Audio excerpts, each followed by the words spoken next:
نحمده ونصلي على رسوله الكريم أما بعد أعوذ بالله من الشيطان الرجيم بسم الله الرحمن الرحيم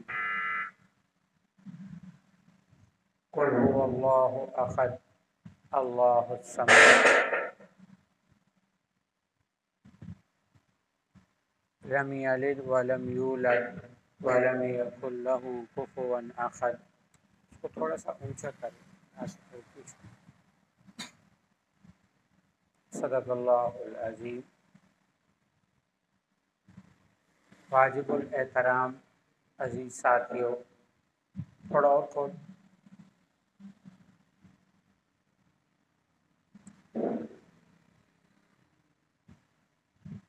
تھوڑا سا اور. جس مائک میں یہ لگا ہوا ہے اس کو کھولو، اس والے والیوم کو کھولو نا. مائک 1 جہاں اگر لگا ہے تو مائک 1 والے والیوم کو کھولو. تھوڑا سا اور.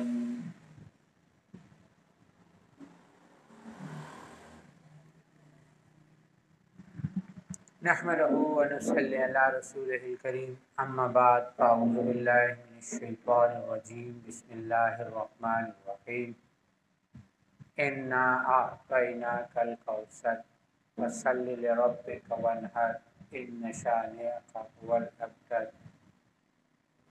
صدق اللہ العظیم.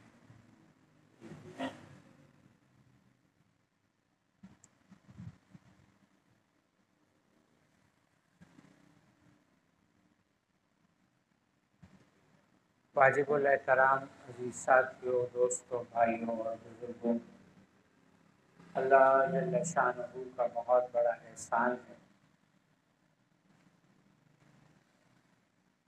کہ اللہ نے اس گئے گزرے دور کے اندر ہمیں اپنے ذکر کے لیے اکٹھا فرمایا ہے.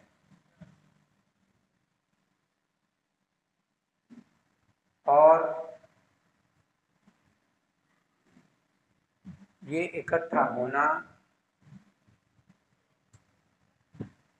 اللہ کی توفیق سے ہے. یہ اکٹھا ہونا اللہ کی توفیق سے ہے. انسان نیکی کا کام کرے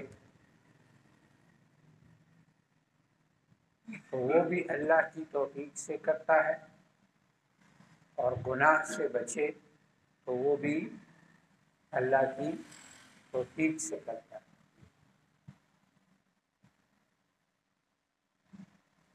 اور یہ جو ذکر کی مجالس ہیں،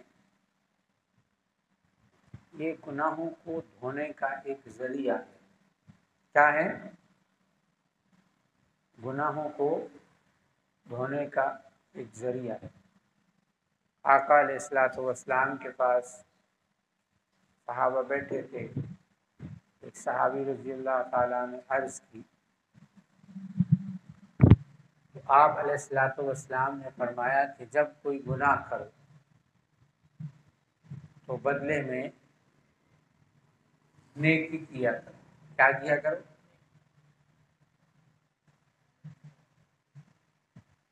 تو وہ صحابی عرض کرنے لگے کہ یا رسول اللہ صلی اللہ علیہ وسلم، کیا لا الہ الا اللہ پڑھنا بھی نیکی ہے؟ فرمایا یہ تو بڑی نیکی ہے، یہ تو بڑی نیکی ہے. اس لیے یہ جو صوفیاء لا الہ الا اللہ کا کثرت سے ذکر کراتے ہیں تاکہ گناہوں سے نجات ہو، جہنم سے نجات ہو،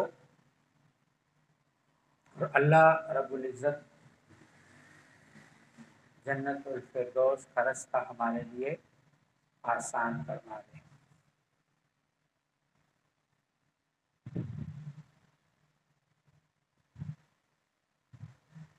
اس لیے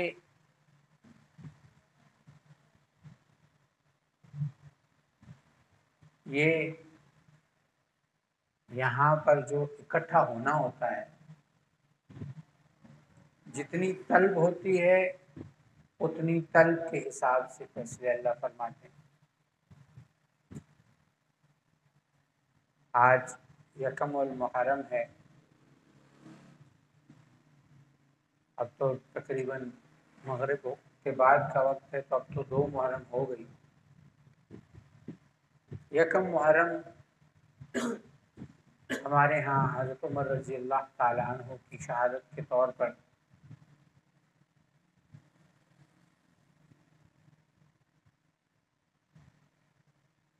تو یکم محرم کو جب ہم حضرت عمر رضی اللہ تعالیٰ عنہ کی سیرت کو پڑھتے ہیں، ہمارے ہاں مسئلہ یہ ہوتا ہے کہ جب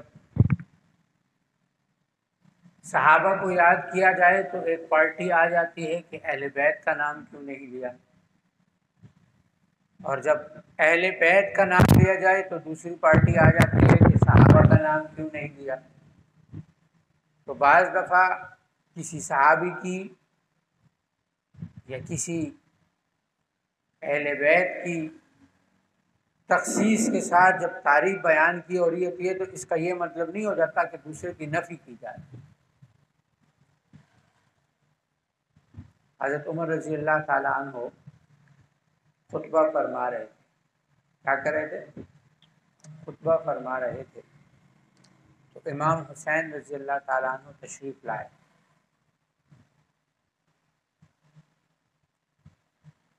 اور عمر رضی اللہ تعالیٰ عنہ کو فرمایا کہ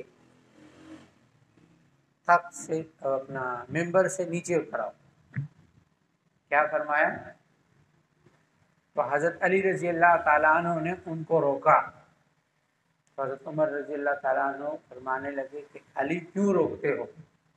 مجھ سے بات کر رہا ہے، آپ سے نہیں۔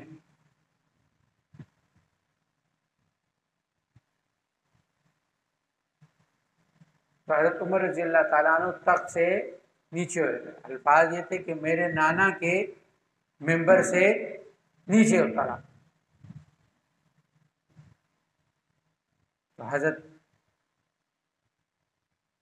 عمر رضی اللہ تعالیٰ عنہ جب نیچے اترے تو حضرت حسین رضی اللہ تعالیٰ عنہ کہنے لگے کہ یہ میرے نانا کا ممبر ہے، اپنے نانا کے ممبر پر جاؤ۔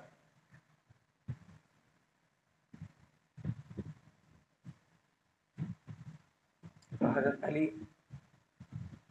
عرض کرنے لگے کہ میں تو اونٹ چرانے والا تھا، میرے نانا کا ممبر کوئی نہیں، میرے نانا کا ممبر کوئی نہیں۔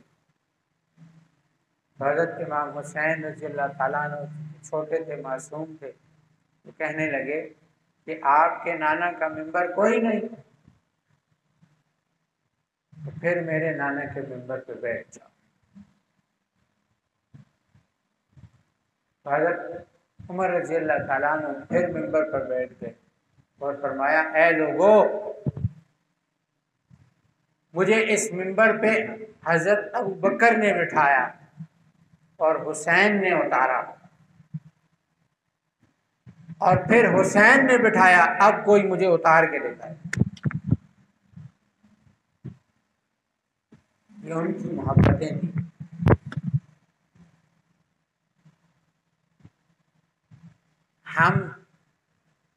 ہمارے میں سے بعض لوگوں کی باتیں سن کر کمی یا زیادتی کرنے لگتے ہیں، وہ تو ایک تھے، یا ہم نے بعد میں تقسیمیں شروع کر دی، دوسرے کے فضائل بیان کرنے شروع کر دیے۔ حضرت جی فرماتے ہیں نا کہ ہم صحابہ کے وہ فضائل بیان کریں جو حضور نے بیان کیے ہیں، بس۔ کیوں؟ کیونکہ ہمیں پتہ ہی نہیں، ہم جانتے ہی نہیں کس کو اللہ نے کون سا مرتبہ دینا ہے اور اللہ کے ہاں اس کا کیا درجہ، یہ ہم جانتے ہیں۔ ہم تو اتنا ہی جانتے ہیں جتنا حضور نے ہمیں بتلایا ہے، بعد کا مولوی یا بعد کا ذاکر کیا جانے۔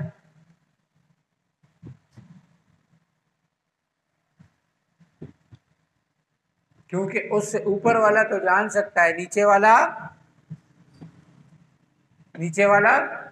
نہیں جان سکتا کہ ان کا درجہ کیا ہے۔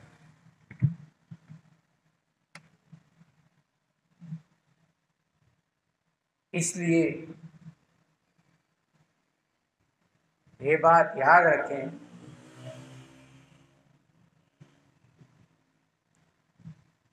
کہ صحابہ اور اہل بیت ایک ہیں. کیا ہے؟ ایک ہیں. یہی سبق انہوں نے سکھلایا. جیسے ایک آسان سی بات ہے نا کہ صحابہ ہوں یا اہل بیت، ان کی تربیت کس نے کی ہے؟ تربیت حضور نے فرمائی ہے صلی اللہ علیہ وسلم. اب آج کل کا صحیح استاد ہو تو وہ بھی اپنے گھر والوں کی تربیت بھی اچھی کرے گا اور اپنے شاگردوں کی بھی. تو یہ تو سیدھا سیدھا حضور پر الزام ہے کہ اہل بیت کی تربیت تو اچھی فرمائی ہے اور صحابہ کی تربیت اچھی نہیں کی. کہ کس کی تربیت پر انگلیاں اٹھاتے ہیں؟ او جی فلاں نے اجتہادی غلطی کی اور فلاں نے اجتہادی غلطی کی. صحابہ کے اجتہاد کا فیصلہ بعد والے کیسے کر سکتے ہیں؟ آج ہمیں کہتے ہیں نا جی آپ یہ باتیں کرتے ہیں جبکہ آپ، تو پھر سمجھ سے ہماری یہ بات ہو جاتی ہے آپ ہمیں کہتے ہیں کہ ہم اس قابل نہیں، تو بعد والے کہاں سے قابل ہو گئے کہ وہ صحابہ کی غلطیاں نکالیں گے؟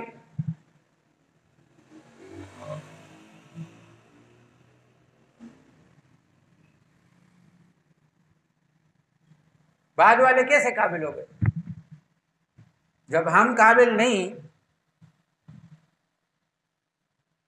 کہ ان کے لیے بول سکیں تو آپ قابل کیسے ہو گئے کہ ان کے لیے بول سکیں؟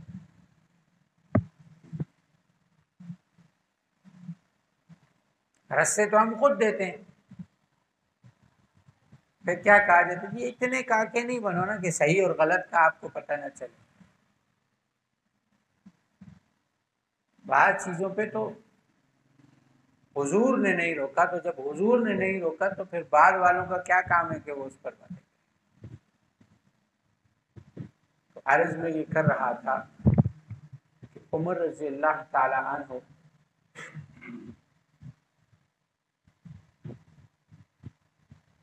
اگر آپ عمر رضی اللہ تعالی عنہ کی سیرت کو پڑھیں نا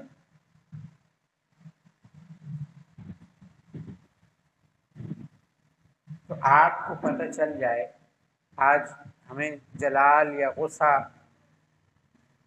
جب آتا ہے تو ہم کیا کہتے ہیں؟ وہ جی عمر رضی اللہ تعالیٰ عنہ بھی تو غصہ کرتے تھے نا، وہ بھی تو کوئی بات برداشت نہیں کرتے تھے. اپنی غلط بات کو صحیح لوگوں کے ساتھ ہم منسوخ کر دیتے ہیں.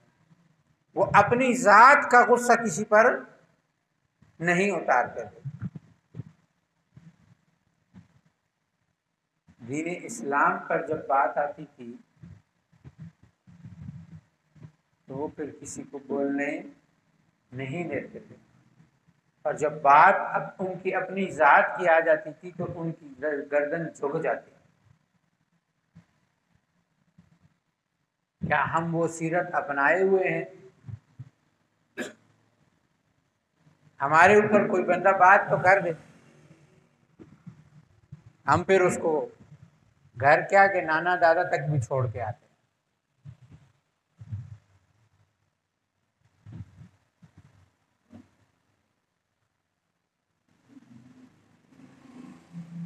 دین صرف نماز روزہ اور اس کا نام نہیں، اخلاق کا نام بھی ہے. اور دین پھیلانا اس کو کہتے ہیں دعوت. دعوت کسے کہتے ہیں؟ دین پھیلانے کو. لیکن دعوت کے اندر سب سے پہلے مخاطب اپنی ذات ہوتی، اور پھر دعوت میں جھگڑا نہیں ہوتا. جتنے بھی اس وقت آپ کو جماعتیں نظر آتی ہیں، جیسے ابھی بیان سے پہلے وہ لڑکا میرے سے سوال پوچھ رہا تھا، کہتے یہ ہم رفع یدین کیوں نہیں کرتے جبکہ حدیث موجود ہے؟ دونوں چیزیں تو نہیں ہو سکتی. اسی لیے اللہ نے کچھ لوگوں کو حضور کی سنت زندہ کرنے کے لیے رفع یدین میں لگا دیا اور کچھ غیر رفع یدین والے لگ گئے۔ اسی لیے تو فرمایا نا کہ چاہے حنفی ہوں تو وہ بھی اسلام میں ہیں، حنبلی ہوں تو وہ بھی اسلام میں ہیں، شافعی ہوں تو وہ بھی اسلام میں ہیں، مالکی ہوں تو وہ بھی اسلام میں۔ ہم احناف میں ہیں تو سارا کا سارا اسلام ہم نہیں ہیں، دیوبند میں ہیں تو سارا کا سارا اسلام ہم میں نہیں ہے، بریلوی ہیں تو سارا کا سارا اسلام ہم میں نہیں ہے۔ کسی پہ کوئی چل رہا ہے، کسی پہ کوئی چل رہا ہے، کوئی تبلیغ چلا رہا ہے، کوئی مدرسہ چلا رہا ہے، کوئی جہاد چلا رہا ہے، کوئی تصوف چلا رہا ہے۔ حضور کی کسی نہ کسی سنت، کسی نہ کسی حدیث کو پکڑا ہوا ہے، اور وہ بھی اس لیے کہ جیسے حضور نے فرمایا نا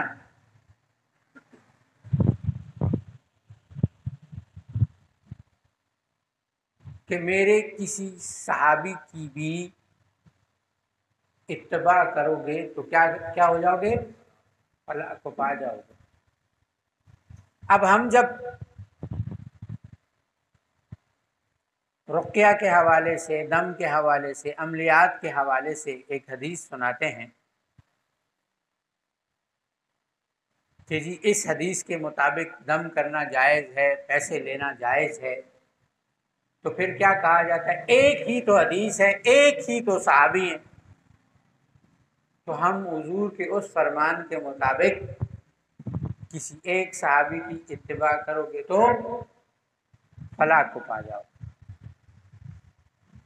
پھر کہا جاتا ہے جی کہ ہم کیسے مان لیں کہ صحابہ نے پتہ نہیں کس نیت سے وہ پیسے لیے ہوں گے، تو ہماری نیت کا تم جانتے ہو، ہم یہ تو نہیں کہہ سکتے کہ ہماری نیت کا یا ہمارا اخلاص صحابہ کے درجے کا ہے، لیکن صحابہ نے لیے ہیں تو ہم بھی لے رہے ہیں۔ نیت اللہ جانے اور ہم جانے نیت کے ساتھ آپ کا کیا تعلق ہے۔ صحابہ کی طرز یا عمل کی طرح عمل موجود ہے تو بس بات ختم۔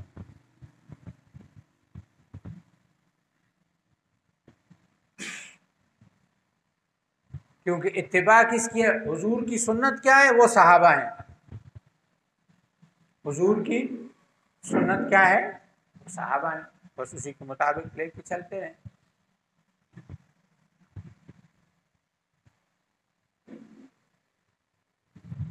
اور جو جتنی خدمت کرتا ہے نا سلسلے کی، شیخ کی، استاد کی، اللہ اس کو اتنی ترقیاں دیتا ہے۔ اس سلاسل میں انسان چلتا ہے، انسان کو سمجھ میں آتی ہے۔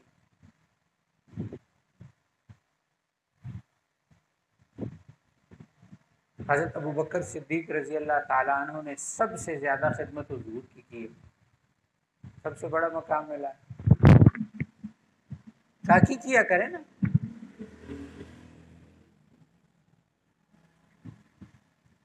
وہ ہم ایک جگہ گئے تو نظروں کے اندر وہ ایک مولانا صاحب آئے تھے، تو ان سے بات چل پڑی تو انہوں نے فرمایا کہ 3 لوگ فیض نہیں لے سکتے، 3 لوگ فیض نہیں لے سکتے۔ کون کون سے لوگ؟ فرمایا ایک شاگرد خاص، ایک مرید خاص، اور تیسری بیوی۔ بھائی کیوں نہیں لے سکتے؟ کیونکہ یہ قریب موجود ہوتے ہیں تو خوبیوں اور خامیاں ساری جانتے ہیں، تو خامیوں کو دیکھتے ہیں تو کہتے ہیں یہ کیسا بزرگ ہے۔ جناب نبی کریم صلی اللہ علیہ وسلم نے ایک مرتبہ فرمایا کہ بھائی روز روز مت آیا کر۔ کیا فرمایا؟ روز روز مت آیا کرو، ایسے محبت میں کمی ہو جاتی ہے، بے تکلفی ہو جاتی ہے، ادب کم ہو جاتا ہے۔ میں قربان جاؤں، حضرت ابوبکر صدیق رضی اللہ تعالیٰ عنہ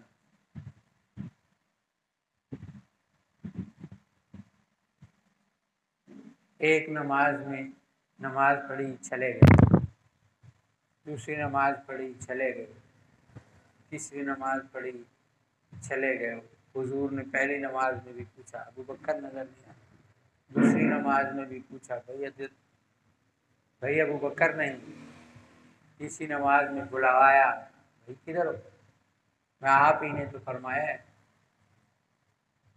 کہ روز روز ملنے سے محبت میں کمی ہوتی ہے۔ تو فرمایا ابو بکر یہ دوسروں کے لیے نہیں ہے، تجھے میں نہ دیکھوں مجھے پیچھے ہے۔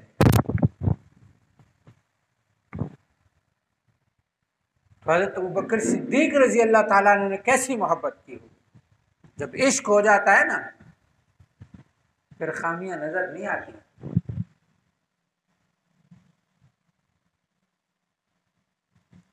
پھر حکم ماننے والی بات ہے، جو کہا ہے حکم اور ادب میں فرق کیا ہے؟ حکم اور ادب میں فرق کیا ہے؟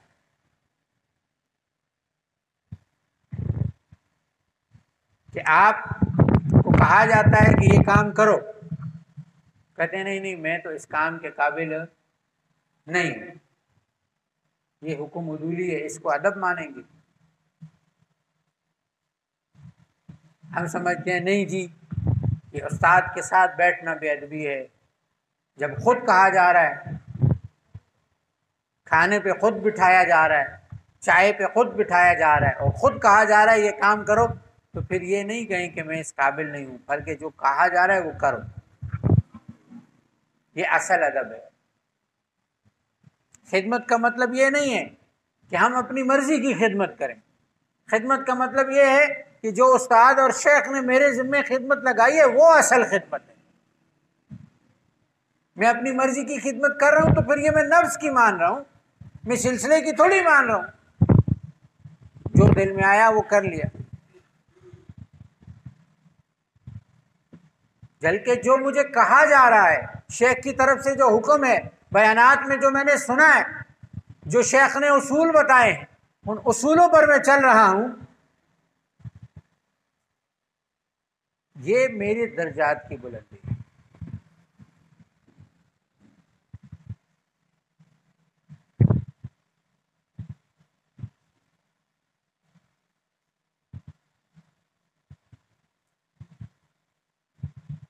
کہ جو سارے مکہ تھے یہ اپنی مرضیاں ہی تو ختم نہیں کرنا چاہتے، نہ کلمہ وہ بھی پڑھ لیتے ہیں۔ شریعت کیا ہے؟ شریعت یہی تو ہے، مرضی چھوڑنی ہے۔ دل کرتا ہے اپنی مرضی سے زندگی گزاروں، نمازیں نہ پڑھوں، ذکر نہ کروں، نفس اس پہ لگاتا ہے، شیطان اس پہ لگاتا ہے، لیکن شریعت کہتی ہے نہیں یہ نہیں کرنا۔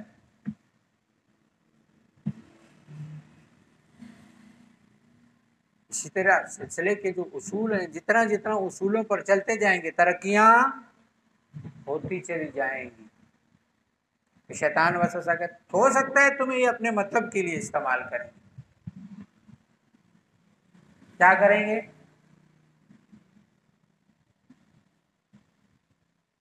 وہ پنجابی کا ایک محاورہ ہے نا، دلے 24 60 کوٹھے تے چڑھ کے ناچ۔ وہ ایک تھا نا سادہ سا آدمی، کیا تھا؟ پرانے لوگ سادے ہوتے تھے، تو اس کو پتہ لگا کہ کسی علاقے میں دور جو ہے نا اللہ والا ہے، تو میں جاتا ہوں اس کی خدمت کرتا ہوں، شاید مجھے اللہ ملے۔ وہ چلا گیا، جب ادھر گیا تو ان کا بیٹا ملا، انہوں نے کہا والد صاحب تو فوت ہو گئے۔ کیا ہوا؟ والد صاحب فوت ہو گئے۔ تو کہا میں تو اب گھر سے نکل آیا ہوں، اپنی کشتیاں وشتیاں جلا آیا ہوں، کہ میں نے تو جب تک مجھے اللہ ملتا نہیں ہے میں نے واپس جانا کوئی نہیں۔ میں کہا بھائی اب میں تجھے کہاں سے دوں، میں نے تو سیکھا نہیں، مجھے تو پتہ نہیں۔ وہ بھائی جی آپ ان کے بیٹے ہیں، یہ کیسے ہو سکتا ہے کہ اللہ والے کا بیٹا اس کے پاس کچھ نہ ہو؟ تو وہ بیچارہ اس نے کہا چلو پھر فری کا ملازم ملتا ہے تو لے لو۔ اس نے کہا پھر بھائی تمہیں تو کھیتوں میں میری خدمت کرنی پڑے گی اور میری گائے چرانی پڑیں گی۔ اس نے کہا میں تو آیا اسی لیے ہوں، آپ مجھ سے خدمت کرائیں جو بھی کرانی ہے۔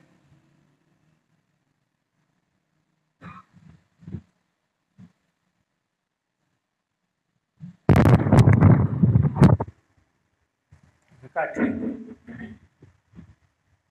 وہ کرتا رہا، کچھ سال تک اس نے ان کی خدمت کی، اپنی نماز روزہ کرتا رہا، اور وہ پیر صاحب اپنے والد کی جو کتابیں پڑھی ہوئی تھیں ان میں سے کچھ نہ کچھ اس کو کراتا رہا۔ آتا واتا اس کو کچھ نہیں تھا، لیکن بات وہی ہے دلے جو بھی سائز سے کوٹے سے چڑھ کے وہ خدمت والے کو اللہ نے ولایت دے دی۔ خدمت والے کو کیا دے دی؟ کیونکہ اس کی نیت صاف تھی کہ اس کی خدمت سے مجھے اللہ ملے گا۔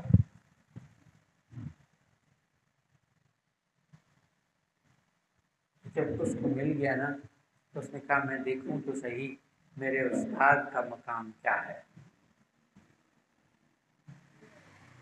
تو جب دیکھا تو استاد کہیں نظر نہیں آیا، بدگمان پھر بھی نہیں،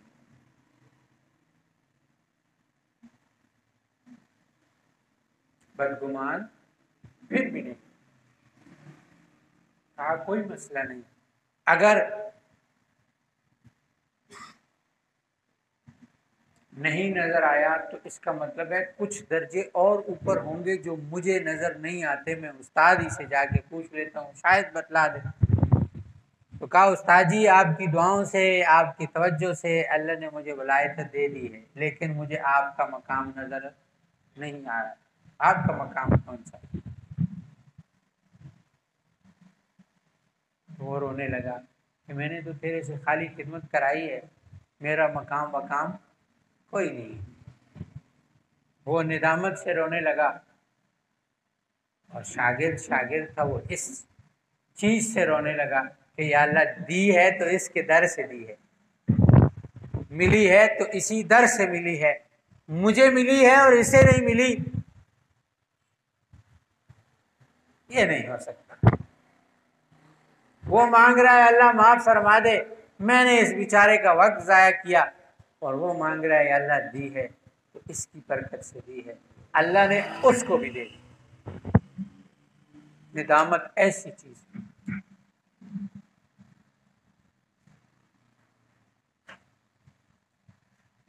تو عرض کرنے کا مقصد یہ ہے، میں اگر کہوں تو میں تو جھوٹا بھی ہوں، مجھے تو کچھ بھی نہیں آتا، مجھے تو کچھ معلوم بھی نہیں، مگر میرا پیر سچا ہے، مگر میرا سلسلہ سچا ہے۔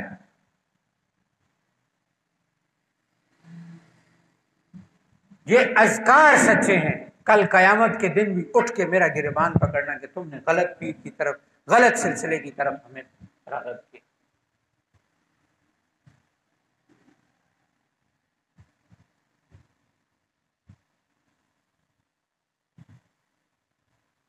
چل کر تو دیکھو،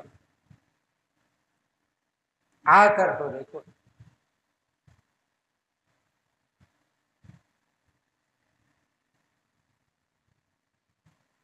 خدمت کر کے تو دیکھو، محنتوں سے ملتا ہے۔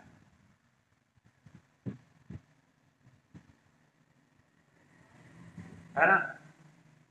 100 سال کی عبادت، بے ریا عبادت، کیا میرے تو 100 سال کی عبادت محال ہے، پھر کسی عبادت کے اندر بھی ریا نہ ہو۔ اکثر انسان کسی کو دکھانے کے لیے کچھ نہ کچھ کر ہی بیٹھتا، کیا 100 سال کی بے ریا عبادت ایک طرف، اولیاء اللہ کے پاس چند لمحے بیٹھنا ایک طرف۔ کس نے فرمایا؟ مولانا یعقوب۔ وہ میرے جیسا ایک چلا گیا اشرف علی تھانوی رحمہ اللہ کے پاس کہ حضرت مولانا روم نے یہ بات فرمائی ہے، آپ اس کو مانتے ہیں؟ انہوں نے فرمایا نہیں، میں اس کو نہیں مانتا، میں کہتا ہوں 1000 سال ایک طرف، چند لمحے ایک طرف۔ تو کہتے ہیں میرے سے 100 سال ہضم نہیں ہو رہے تھے، آپ نے 1000 سال کر دی۔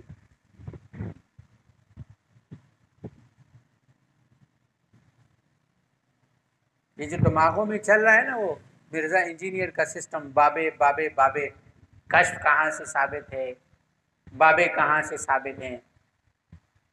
ہو گئے۔ امام ابو حنیفہ رحمہ اللہ نے فرمایا کہ وضو کرتے ہوئے مجھے پتہ چلتا ہے کہ کون سا گناہ دھل رہا ہے۔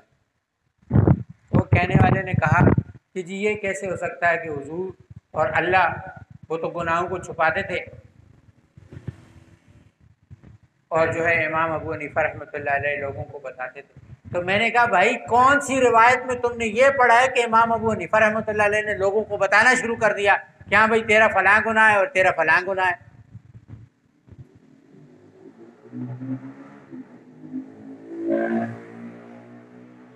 انہوں نے لوگوں کا نہیں کہا، انہوں نے اپنا کہا ہے کہ مجھے نظر آ جاتا میرا کون سا گناہ دھل رہا ہے۔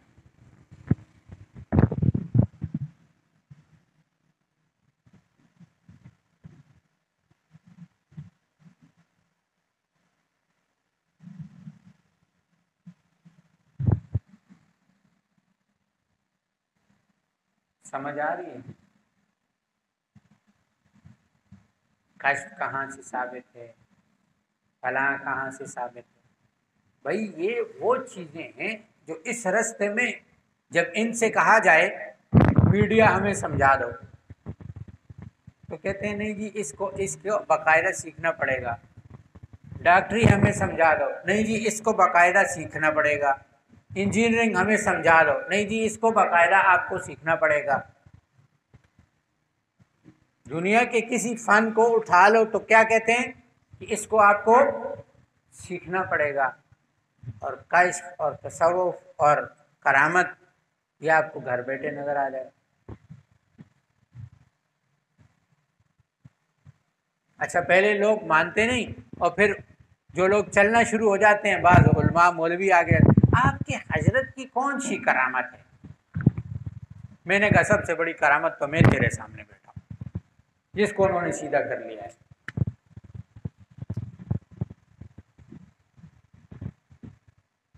جس سے 100 مرتبہ بسم اللہ نہیں پڑھی جاتی، اس کو بٹھا تجھے ایک دن میں لاکھوں کی تعداد میں بسم اللہ نہ پڑھ کے دے تو کہنا یہی کرامت ہے نا۔ اور کرامت کیا ہوتی ہے؟ بڑے بڑے بزرگ لے جاؤ کسی کے پاس جو شاذلی نہ ہو، اس کو جا کے یہ فیض النور کی کتاب پکڑانا اور اس کو کہنا یہ میں پڑھنا چاہتا ہوں، پڑھ لوں۔ جواب یہی ملے گا یہ ذکر کرو گے پاگل ہو جاؤ گے۔ پھر اس کو بتانا کہ یہ میں نے پڑھ لی، وہ کہے گا تم پاگل نہیں ہوئے؟ تو جس کو بزرگ کہہ رہا ہے کہ اس کو پڑھنے سے تو آپ پاگل ہو جائیں گے، اور آپ پاگل نہیں ہوئے، آپ کو اللہ نے درجہ دیا ہے، تو یہ کرامت نہیں ہے تو اور کیا ہے؟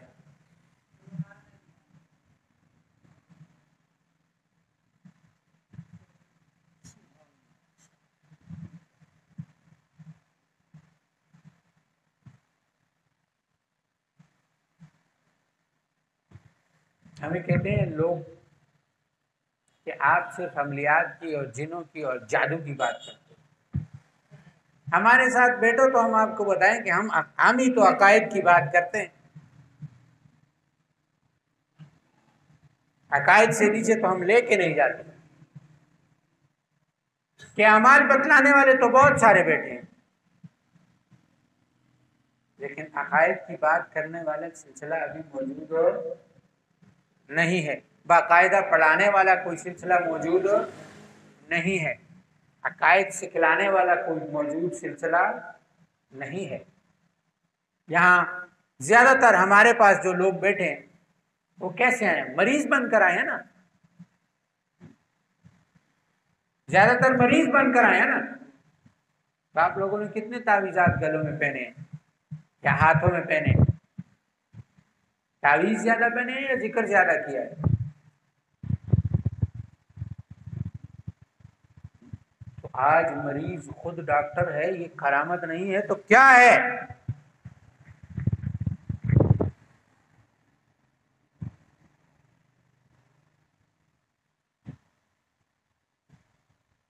جو کل کہتے تھے جنات سے ڈر لگتا ہے، وہ جی میرے نال جنن یہ گلا نہ کروں ماں ڈر لگتا، آج وہ کہتے ہیں استاد جی کوئی عمل دیو آنا جن نہ ویک کے نام، یہ کرامت نہیں ہے تو کیا ہے؟ جو بزدل تھا اللہ نے اس کو بہادر بنا دیا، جو جن کے نام سے ڈرتا تھا وہ جن دیکھنا چاہتا ہے۔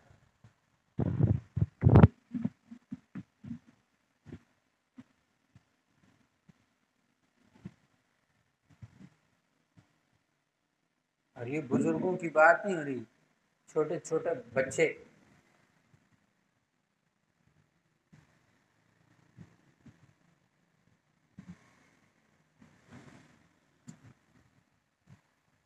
ہمارے 11 12 سال اور 15 سال کے بچوں نے 10 15 وظیفے کر لیے ہیں، کر کے بیٹھے ہیں۔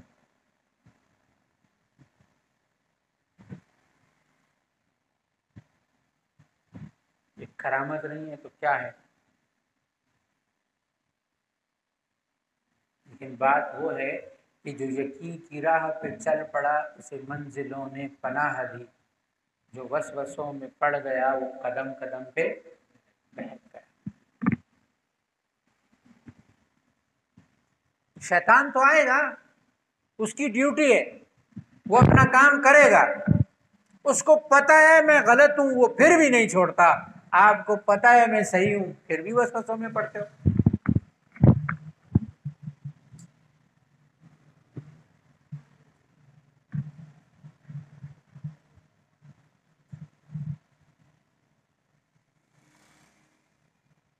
لیکن کل رات بھی شیخ کے پاس موجود تھے نا، تو فرمایا کہ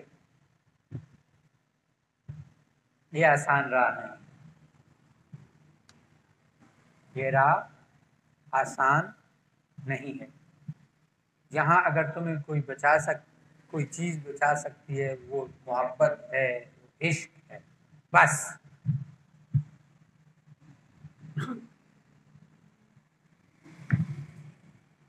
یہاں مت دیکھیں کون کیا کر رہا ہے، کیا کہہ رہا ہوں، یہاں مت دیکھیں کون کیا کر رہا ہے، یہاں جو سینئر زیادہ نظر آتا ہے نا وہ زیادہ خراب نظر آتا ہے۔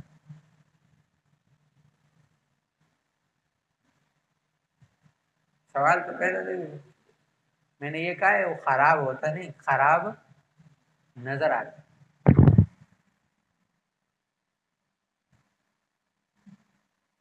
کیونکہ ہم نیک دکھنا نہیں چاہتے، ہم نیک بننا چاہتے ہیں۔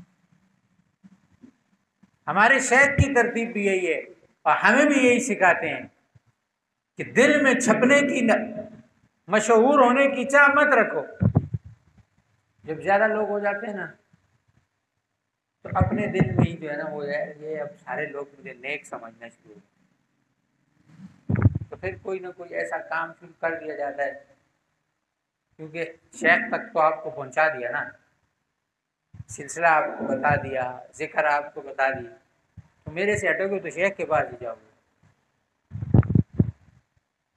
مجھے ٹینشن نہیں ہے۔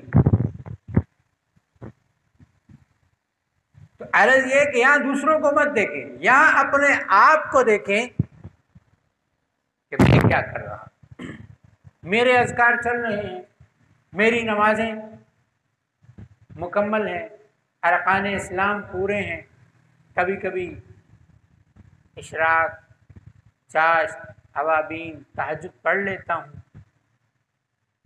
لوگ آتے ہیں تو ان کی بات سن لیتا ہوں۔ اس میں ایک چیز عرض کر دوں کہ حضرت فرماتے ہیں نا کہ تمہاری مرضی ہے سمندر بنتے ہو، تمہاری مرضی ہے دریا بنتے ہو، تمہاری مرضی ہے کنواں بنتے ہو۔ کنواں ایک ہی جگہ رہتا ہے، کنویں کے پاس لوگ آتے ہیں تو وہ سیراب کر دیتا ہے، پیاس سے کوئی پیاس بجھا دیتا ہے۔ دریا کیا کرتا ہے؟ دریا کے پاس لوگ آتے ہیں یا دریا نگری نگری، گاؤں گاؤں، شہر شہر گھومتا ہے؟ گھومتا ہے نہیں گھومتا؟ اور لوگوں کو سیراب کرتا چلا جاتا ہے۔ ہم کیا کہتے ہیں، وہ نہیں آنا چاہتے اس نہ کام ہے نا، میں کیوں آنے اس نے پیچھے،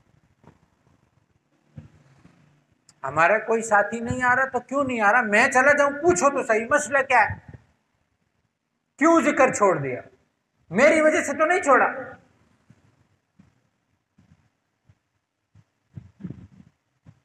یہ ہمارے اکثر ساتھی میرے سے گلا کرتے ہیں، تم بندے بھی بھیجتے ہو کسی کے پیچھے، جاسوسی کرتے ہو، فلاں یہ وہ ڈمکان۔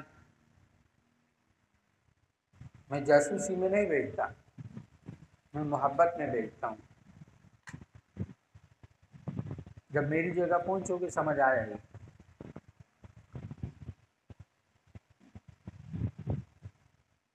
میرے سے چلا جائے سلسلے سے نہ جائے، میرے سے چلا جائے ذکر سے نہ جائے۔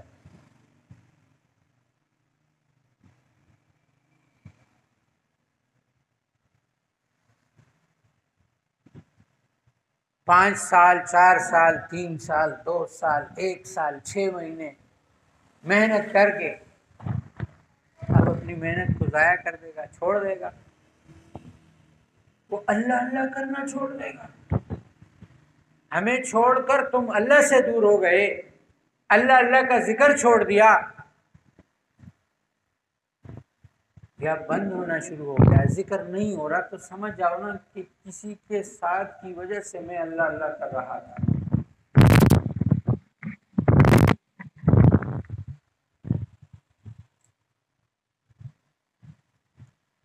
کوئی دنیا کے چند روپے ادھار دے دینا یا ویسے دے دے تو ہم اس کے کتنے احسان مند ہوتے ہیں۔ تو جس نے تمہیں اللہ اللہ پر لگا دیا وہ تمہارا برا چاہے گا۔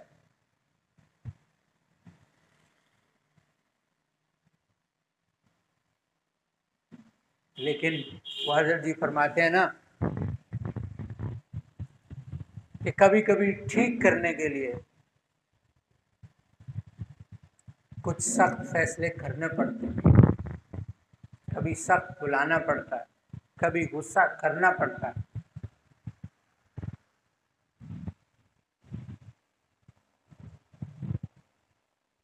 جب آپ ہمارے ہاں یہ ہے کہ ہم یہ سمجھتے ہیں غصہ غلط ہے، اسی وجہ سے آج ہمارے اندر بھی پہلے یہ تھا اور آج کے بچوں کے اندر بھی، فلاں نے میری بے عزتی کر دی،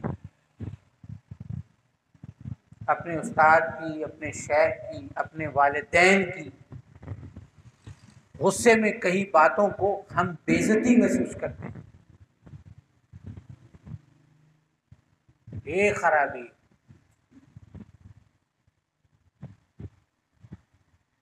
ایک نے مجھے آگے کہا نا تیرے والد تیرے بارے میں ایسی، میں نے کہا تو کون ہے؟ میرا والد ہے، مجھے اچھا کہے برا کہے، تیرا کیا کام ہے کہ تو آ کے مجھے کہہ رہے کہ میرا والد؟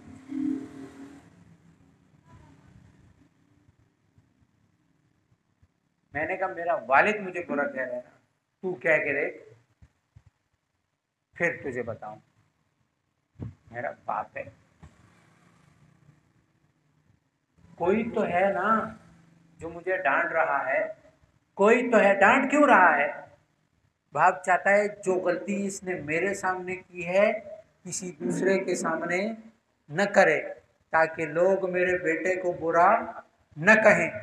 استاد چاہتا ہے جو غلطی اس نے میرے سامنے کی ہے لوگوں کے سامنے نہ کرے، شیخ چاہتا ہے جو غلطی اس نے میرے سامنے کی ہے دوسروں کے سامنے نہ کرے، تاکہ لوگ اس کو برا نہ کریں، اور شیخ اعلیٰ درجہ چاہتا ہے کہ یہ ایسی غلطی نہ کرے کہ یہ اللہ کے سامنے گر جائے۔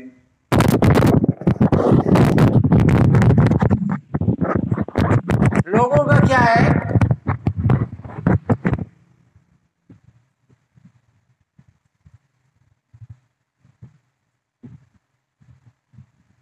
اگر ساری دنیا کسی کی تعریف کرے اور اللہ کے ہاں وہ مجرم ہے تو ایسی عزت کا کوئی فائدہ ہے؟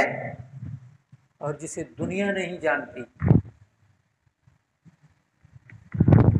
وہ ایک تھا نا کہتے ہیں نا، وہ سارے کہ یہ فضائل اعمال میں قصے بیان کیے ہوئے ہیں، ان قصوں کا کیا فائدہ، ان بابوں کے قصوں کا کیا فائدہ؟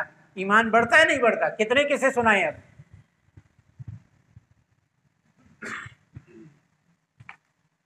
ان اللہ والوں کے طریقوں پر چل گئی تو اللہ ہمیں کامیابی دے گا۔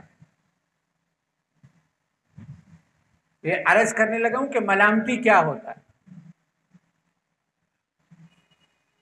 تو وہ کیا کرتا تھا، روزانہ ایک شراب کی بوتل خریدتا تھا، کیا، اور ایک عورت اپنے ساتھ فاحشہ لیتا تھا، شراب کی بوتل توڑ دیتا تھا اور فاحشہ عورت کو کہتا تھا کہ آج تو نے کیونکہ مجھ سے ایسے لے لیے ہیں، آج کی رات تو کوئی گناہ نہیں کرے گا۔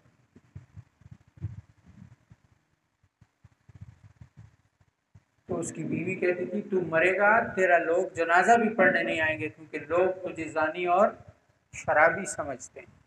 یہ ہوتا ہے ملامتی۔ لوگوں کے سامنے کیا مشہور ہے کہ تو روز ایک عورت لے کے جاتا ہے اور روز ایک بوتل شراب۔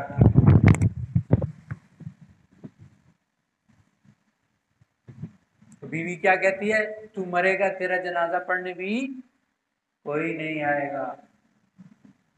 اسی لیے کہتے ہیں نا، کوئی کس رنگ میں ہے، کوئی کس ڈھنگ میں ہے، وہ اللہ کے ہاں کس مقام پہ ہے، یہ زبانیں ان کے خلاف بولنے سے روک لو۔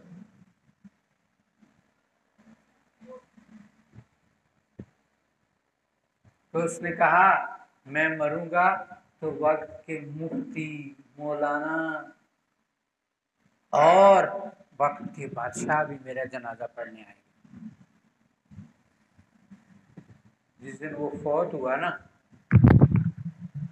اسی دن وقت کے بادشاہ کا کوئی قریبی عزیز فوت ہوا۔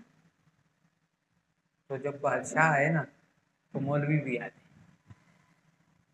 غریب کے جنازے میں تو کوئی نہیں آتا نا۔ تو وہ اس کے عزیز کی وجہ سے مولوی بھی آئے اور بادشاہ بھی آئے، وزیر بھی آئے۔ جنازہ ایک ہی جگہ تھا تو انہوں نے کہا ایک پڑھنا ہے تو دونوں پڑھ لو۔ تو جنازہ علماء نے بھی پڑھا، بادشاہ نے بھی پڑھا، مولویوں نے بھی پڑھا، وزیروں نے بھی پڑھا۔ عزت وہ جو اللہ دے، وَتُعِزُّ مَن تَشَاءُ وَتُذِلُّ مَن تَشَاءُ۔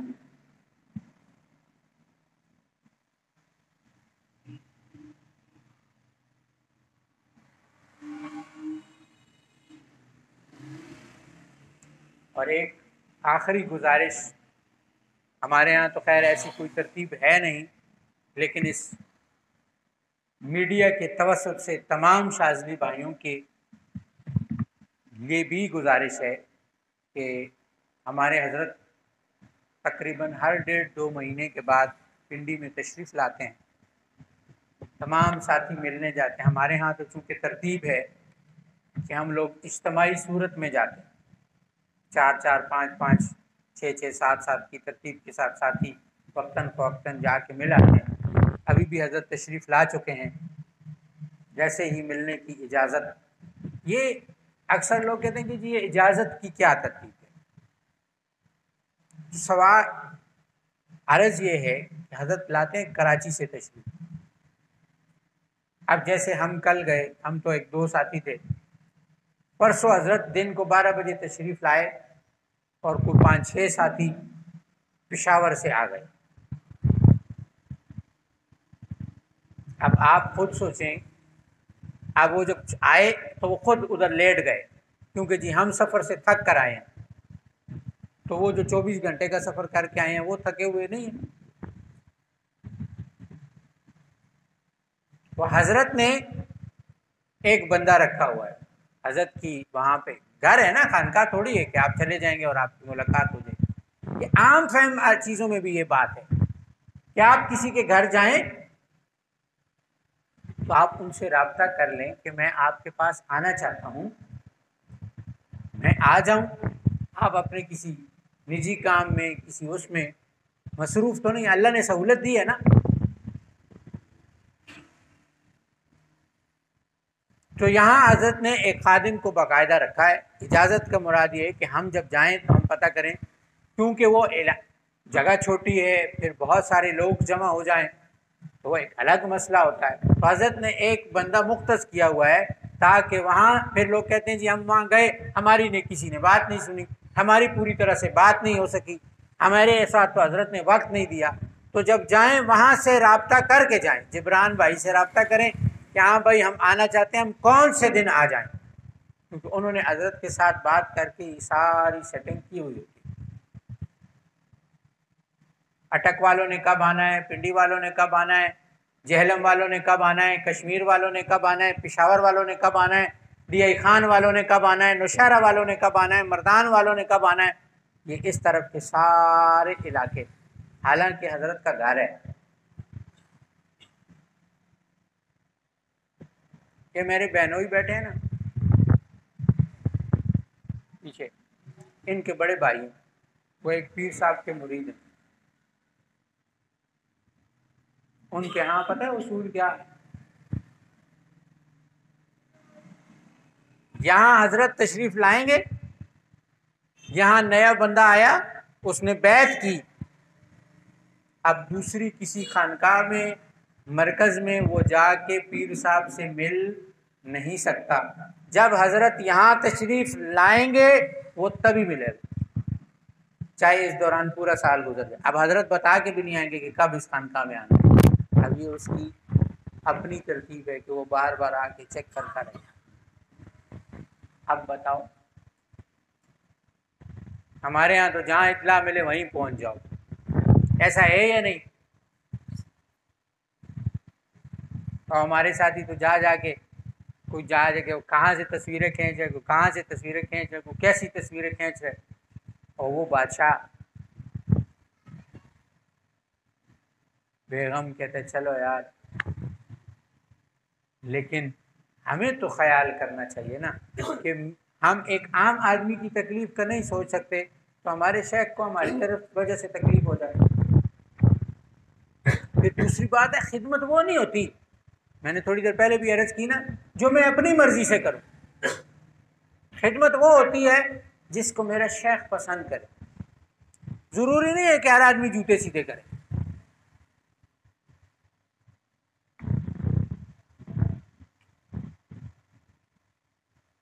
میرا شیخ، ہم اپنے شیخ کے پاس جائیں گے، بیٹھیں گے. کراچی جائیں نا تو آپ کو پتا ہوگا کہ آپ کا شیخ کن باتوں سے خوش ہوتا ہے، پھر وہ والی خدمت کریں، سلسلے کی خدمت کریں، لوگوں کو ذکر پہ لائیں، لوگوں کی خدمت کریں، اس کام کو سیکھیں، اس کے ذریعے سے لوگوں کو نفع پہنچائیں.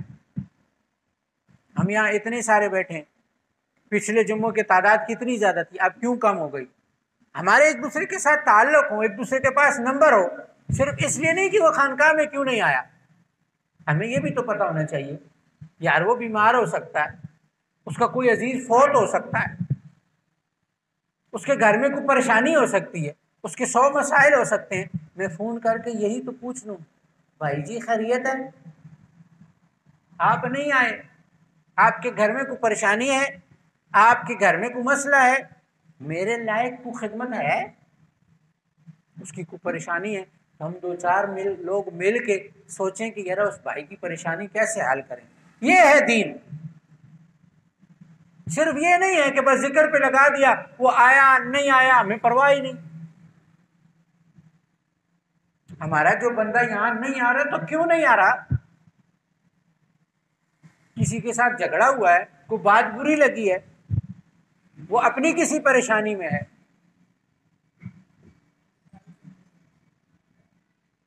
خود نہیں کر سکتے، میرے پاس مجھے بتاؤ بھائی فلاں آدمی 3 سے 4 ہفتے ہو گئے نظر نہیں آ رہا، غائب ہے، میں فون کر لوں گا، میں نہیں چھوٹا ہوتا. میرے جو چلے گئے نا ان سے بھی جا کے پوچھ لو، ان کو فون میرا جاتا ہے یا کسی نہ کسی ذریعے سے میں ان سے معلومات لیتا ہوں، اس کے بارے میں پوچھتا ہوں وہ کہاں ہے، کیونکہ یہ میں نے اپنے شیخ سے سیکھا ہے. جن ساتھیوں نے سلسلہ چھوڑ دیا وہ سلسلے کے خلاف باتیں بھی کرتے ہیں، پھر بھی حضرت کسی نہ کسی ذریعے سے ان کی معلومات لیتے رہتے ہیں، یا کہاں ہے، کیا کر رہا ہے، اس کی کوئی خیر خبر ہے۔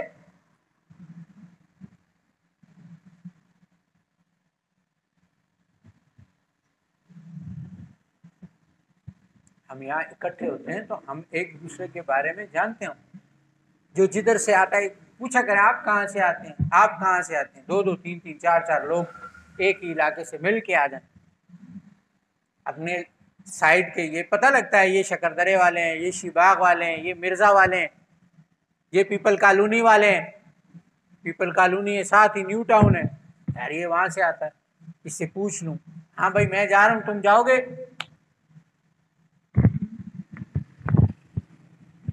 ہم نے ایک دوسرے کے ساتھ محبت، ہمارے دل جڑے ہوئے ہوں، دل،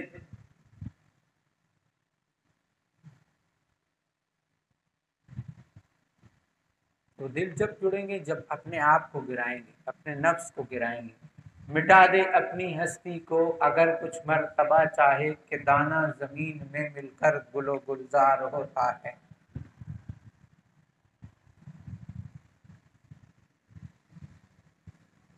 ٹھوکریں لگتی ہیں، آپ کسی سے بلاؤ گے وہ کہے گا پتہ نہیں اس کو کیا مطلب ہے، بار بار میرے پیچھے کیوں آتا ہے۔ دل بڑا کرو، دل۔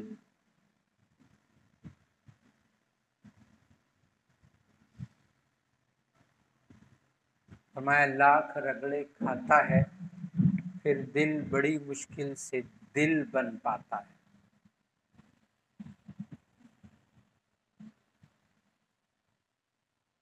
اور جب دل بنتا ہے تب اللہ آتا ہے۔ بغض والے میں، کینے والے میں، دنیا کی محبت والے دل میں اللہ نہیں آتا۔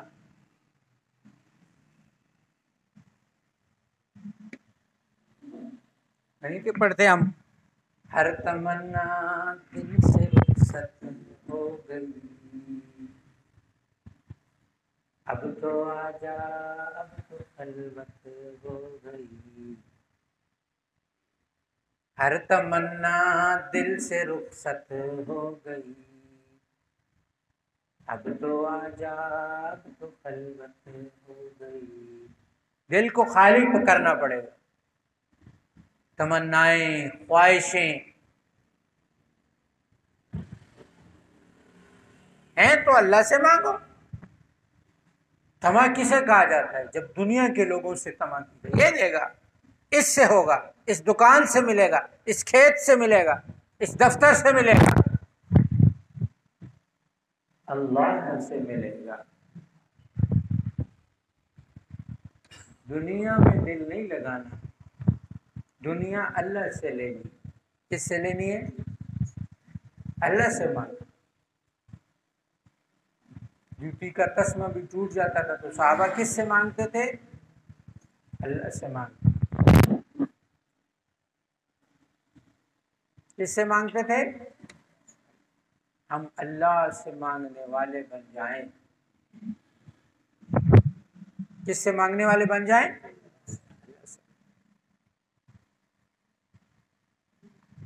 نظر دنیا پر نہ ہو، اللہ پر ہو۔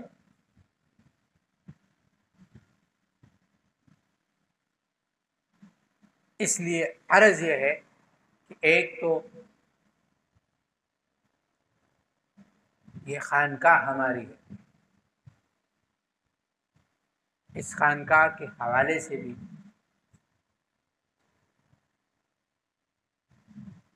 ساتھی اکثر جو ہے میں بیٹھا انتظار کرتا رہتا ہوں، یہاں مغرب کی نماز ہوتی ہے نا، مغرب کی نماز یہاں پڑھاتے ہیں، 4-5 لوگ موجود ہوتے ہیں، باقی سارے لوگ لیٹ آتے ہیں۔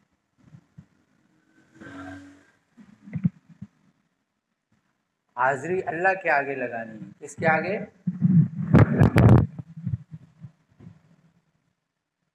میں نے عرض کی نا، جتنی محنت کریں گے اتنا درجہ بلند ہو۔